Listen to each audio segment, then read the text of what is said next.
Ed ora la politica, c'è una nuova lista per rinnovare il PDL a livello provinciale. Il sindaco di Meolo, Michele Basso, sarà il candidato coordinatore.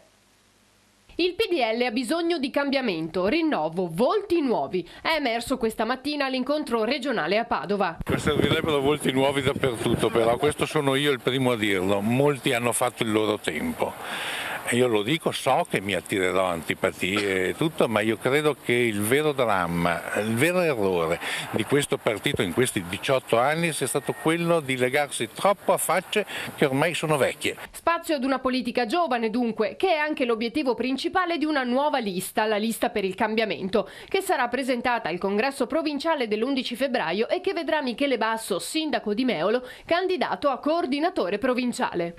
Naturalmente il nostro elettorato si divide in due parti, da una parte chi sente un senso di abbandono, di sconforto per quanto è accaduto, dall'altro chi ancora ci crede e rimane ancorato a un partito che però stenta a essere rappresentato in quelli che sono i suoi reali principi. Noi vogliamo superare tutto questo, portare appunto un rinnovamento e far crescere il partito sul territorio. Tra gli obiettivi della lista, che vede al suo interno esponenti di varie zone del veneziano, c'è infatti anche quello di una scuola di formazione per i giovani e un maggiore coordinamento del territorio.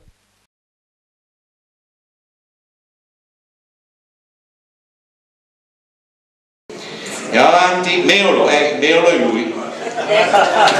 Avete visto? Non fa sfilate, è nato così, è nato col fazzolettino.